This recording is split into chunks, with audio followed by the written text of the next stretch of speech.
आज ମୁଁ ଆପଣମାନଙ୍କ ସହିତ ସେୟାର କରିବି आलू पकोड़ा रेसिपी बा आमे आकु आलू भाजी मध्य कहि थाउ।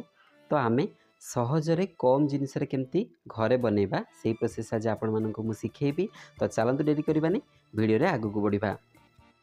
कुक विथ राजीव चैनल रे आपण समस्त को अनेक अनेक स्वागत। आशा करूची स्किप न करिकी वीडियोटी को शेष पर्यंत देखिबे। आ जदि रेसिपी पसंद आसे निहाती लाइक टे करिवे, आपन को फ्रेंड सर्कल रे शेयर करिवे। ता सहित चैनल जदि नुआ अछंती सब्सक्राइब कर नेबे आ पाखरे थिबा बेल आइकन को क्लिक कर नेबे, जहा द्वारा जे कोनोसी वीडियो मु पोस्ट करिबी सर्वप्रथमे नोटिफिकेशन आपन को पाखरे पहुंची जिवो। आलू पकोड़ा बा आलू भाजी बनाया पाए एठी प्रथमे मु 400 ग्राम रो बेसन नै जाइछि। ता देहरे एबे बड़ चामच रे फुल गोटे चामच मु लंका गुंड दे दीछि। एटा आमे राग खाइबा हिसाब रे देछि, आपन जेमिति राग खाइबे सेही हिसाब रे लंका गुंड ऐड करंतु।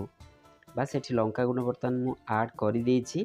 ता सहित एबे एठी मु अल्प गरम मसला गुंड नेछि। एटा मीडियम चामच रे फुल गोटे चामच मु गरम मसला गुंड नेछि। तो ताकू एठी बर्तन मु ऐड कर दोछि। गरम मसला गुंड एठी ऐड करि सारिछि। ता सहित एबे एठी स्वाद अनुसार मु लुण नै जाइछि। तो एठी लुण बर्तन मु ऐड कर नउछि। एठी स्वाद अनुसार मु लुण बर्तन ऐड करि देछि। ता सहित एठी गोटे 2 पिंच हबो मु कहि परिबि, जोटा कि बेकिंग सोडा मु एठी नेछि। ताकू बर्तन आमे ऐड कर दबा।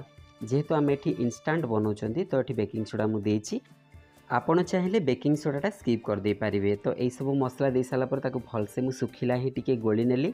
तापरे अल्प अल्प पानी देकी ताकू वर्तमान मु एबे मिसई चलीछि। हमको बैटरटा केमिति दरकार मु आपण मानकु आगु को देखौछि। तो अल्प अल्प पानी पकेकी ताकू भलसे चकड़ीबा, काहेकि एकाथरके जदि सब क्वांटिटी रो पानी दे देबा ताहले सेटा गोटे गोटे जगह रे सुखिला चुना मध्ये रहि जाय। तो एमति प्रथमे आमे ताकू हल्का हल्का करिकी अल्प अल्प पानी देकी ताकू भलसे आमे बैटरटा बनेबा। देखंतु तार थिकनेसटा केमिति रहइबो बैटर रो। तो देखैले आंगुली रे मुछटा ऊपर को करिकी, बेसी मोटा नै कि बेसी पतला नै। एबे एठी कोन करछि ना पाखा पाखी 600 ग्राम आलू को मु एमति राउंड शेप करिकी काटी देछि। आ ताकू चोपा लागिछि काटिछि। भलसे ठंडा पानी मध्ये एठी धोइकी रखि देछि। एबे गोटे कढ़ाई रे ताकू दे देछि। ता सहित आधा कप हबो एठी मु पानी दे देछि। ताकू गैस रे बर्तन हाई फ्लेम रे दे देछि। आ एबे एठी केवल आलू रो टेस्ट को देखिकी आमे लुण दे दबा। बास आलूटा अलणा न लागिबो सेथिपाई मु एठी स्लाइड लुण देछि। ता सहित एबे एठी गोटे पिंच कहि परिबा मु हळदी गुंड नेछि, ताकू एठी ऐड कर दोछि।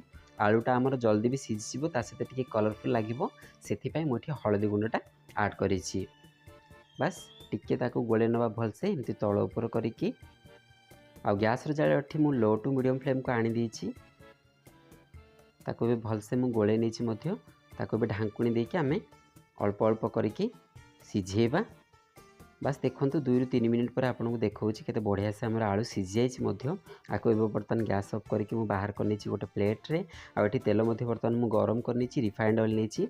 तो तेल गरम होला भितरे आमे चलंतु आलू जो रखितिले ताको बर्तन बैटर रे देकी केमिति एटा बनेबा सेटा आपन को मु सिखे दोछि। तो बैटरटा तो आपन को थिकनेस जणैथिली, तो एमिति रहइबो। ता सहित ताको दी पट एमिति पकेकी आमे गोटी गोटी करके तेल रे मध्य छाड़ीबा। एठी तेल बर्तन हमर गरम ही आसिलानी।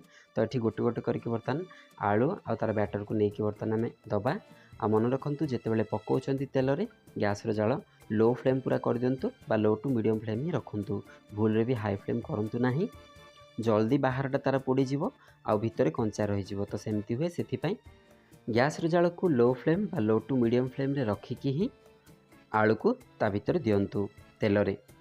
बस एठी गोटी गोटी करके मु दउछि। आ प्रथम भाडी रे 4टी आलू एठी बर्तन मु देइछि।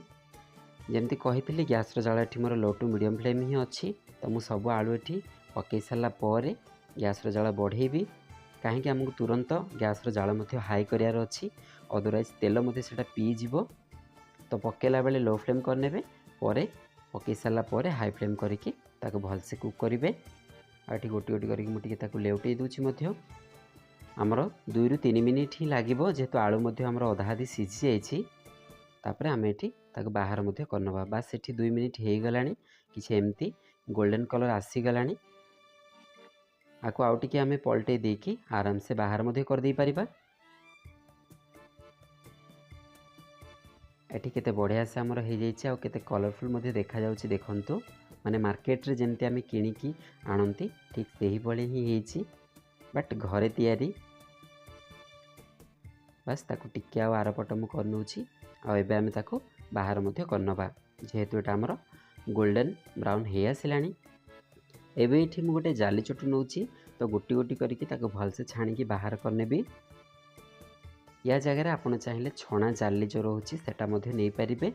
तो मुझे जाली चटु यूज करछि गोटी गोटी करके बर्तमान चॉप सबको बाहर करछि।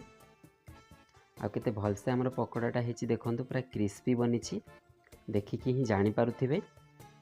बास एठी प्रथम भाड़ी रे 4टी मु बर्तमान देइथिली आलू तो ये गोटी गोटी करके बाहर कर नौची। तापर द्वितीय भाड़ी ठीक सेमती ही मु ऐड करी। मन रखु जितेबले बैटर देकी आलू को पकाउछंती गैस रो जाल पूरा लो फ्लेम आनी दियंतु। तापर गोटी गोटी करके पकांतु। तो ये देखंतु मु कौन करछि ना गैस रो जाल हाई फ्लेम कर देइथिली तो से तुरंत पूरा उठी जाउछि और सांगे सांगे सेटा खड़िया हवा मध्य लागुछि। तो से भूल करंतु नाही। गैस रो जाल लो टू मीडियम फ्लेम बा लो फ्लेम रखिकी ही आपण छाणंतु। बास द्वितीय भाड़ी रे तापर तृतीय भाड़ी रे ठीक सेमती 4टी लाखे करिकी मु सब पकोड़ा एठी छाणी नेछि। तो मो मेथड रे आपण मध्य गरमा गरम आलू पकोड़ा बा आलू भाजी बनेकी खांतु आ केमिति लागिला निश्चिंत रूप से मो सहित शेयर करंतु कमेंट माध्यम रे। आज पई रहुछि पुणी देखाबा आ गोटे न्यू रेसिपी सहित। नमस्कार।